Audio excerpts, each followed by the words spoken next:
ഭിറായി ഹസീൻ ദിൽറുബ നമ്മുടെ ഒരു സബ്സ്ക്രൈബർ കുറെ ദിവസമായിട്ട് ഈ സിനിമ റിവ്യൂ ചെയ്യാനായിട്ട് കമന്റിൽ പറയുന്നുണ്ടായിരുന്നു. അപ്പോൾ ഈ പടം കണ്ടു. 2021 വിനിൽ മാത്യു സംവിധാനം ചെയ്ത് വിക്രാന്ത് മാസി, തപ്സി പന്നു തുടങ്ങിയവർ അഭിനയിച്ച ഹസീൻ ദിൽറുബ എന്ന സിനിമയുടെ സീക്വൽ ആയിട്ട് നെറ്റ്ഫ്ലിക്സിൽ പുതുതായിട്ട് റിലീസ് ആയതാണ് ഈ സിനിമ. ഇത് മറ്റൊരു ഡയറക്ടറാണ് സംവിധാനം ചെയ്തിരിക്കുന്നത് ഇത്തവണ, ജയപ്രദ് ദേശായി. അപ്പോൾ ഈ ഹിന്ദി ത്രില്ലർ സിനിമയെ കുറിച്ചാണ് ഇന്ന്.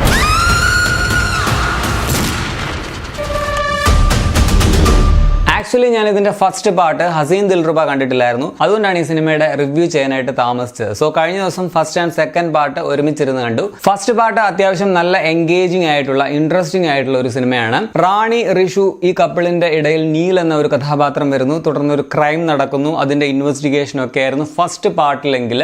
ഇതില് റാണി റിഷു ഇപ്പോൾ മറ്റൊരു നാട്ടിലാണ്. ഇവിടെയും ഇവരുടെ ഇടയിലേക്ക് മൂന്നാമത് ഒരു പുതിയ ക്യാരക്ടർ അഭിമന്യു വരുന്നു. വീണ്ടും ക്രൈമുകൾ നടക്കുന്നു. ഫസ്റ്റ് ഭാഗത്തെ പോലെ തന്നെ നോവലിസ്റ്റ് ദിനേശ് പണ്ഡിറ്റിന്റെ നോവലുകളിൽ നിന്നും ഇൻസ്പയർഡ് ആയിട്ടാണ് ഇതിലെ സംഭവങ്ങളും റാണിയും ഋഷുവും ചേർന്ന് ഒരുക്കിയിട്ടുള്ളത്. പോസിറ്റീവ് പറഞ്ഞാൽ നല്ല കിടു DOP ആണ് കേട്ടോ. ഇതിന്റെ ലൊക്കേഷൻ എനിക്ക് തോന്നുന്നു ഉത്തരാഖണ്ഡ് ആണെന്ന്. നൈസ് ആയിരുന്നു സ്ഥലങ്ങളൊക്കെ കാണാനായിട്ട്. അതുപോലെ തന്നെ ഈ പടത്തിന് ഫുൾ ഒരു റെഡ് ടോൺ കൊടുത്തിട്ടുണ്ട്. പിന്നെ ഇതിന്റെ ചില ലൈറ്റിംഗ് ഒക്കെ നല്ല രസമുണ്ടായിരുന്നു. മ്യൂസിക്കും കൊള്ളാമായിരുന്നു. പെർഫോമൻസുകളും കൊള്ളാം. ഫസ്റ്റ് പാർട്ടിന്റെ അത്ര റോളൊന്നും തപ്സിക്ക് ഈ പടത്തിൽ ഇല്ല എന്ന് തോന്നി. എങ്കിലും ഓക്കെ ആയിരുന്നു പുള്ളിക്കാരി. വിക്രാന്തും നൈസ് ആയിട്ടുണ്ട്. പക്ഷെ ഇതിൽ പെർഫോമൻസിന് നല്ല സ്കോപ്പ് ഉള്ളത് സണ്ണി കൗശൽ അവതരിപ്പിച്ച അഭിമന്യു എന്ന ക്യാരക്ടറാണ്. പുള്ളി കിടുവായിട്ട് അത് ചെയ്തു വെച്ചിട്ടുണ്ട്. കുറെ നാളുകൾക്ക് ശേഷം ജിമ്മി ഷെർഗിൽ ഈ സിനിമയിലൂടെ തിരിച്ചു വന്നിട്ടുണ്ട് പോലീസ് ഓഫീസറായിട്ട്. വലിയ സംഭവമുള്ള റോളായിട്ടൊന്നും തോന്നിയില്ല. ഇതിൽ പൂനം എന്നൊരു ക്യാരക്ടർ ഉണ്ട് കേട്ടോ. ഭൂമിക ദുബെ എന്നൊരു നടിയാണ് അത് ചെയ്തിരിക്കുന്നത്. അത് നല്ല കിടു റോളായിരുന്നു. സിനിമയുടെ തുടക്കമൊക്കെ ഭയങ്കര ഇൻട്രസ്റ്റിംഗ് ആയിരുന്നു. കുറെ കഴിഞ്ഞങ്ങോട്ട് ട്വിസ്റ്റുകളോട് ട്വിസ്റ്റ് ആണ്.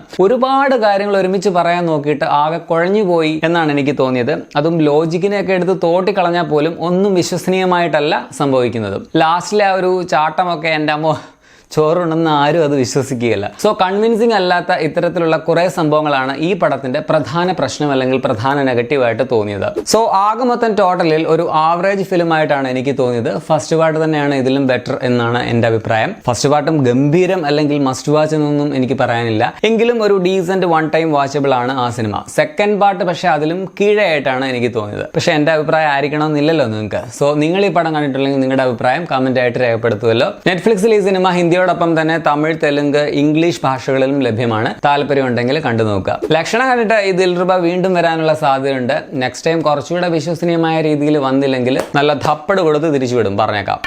ചുമ്മാ. അപ്പൊ ശരി എന്നാ.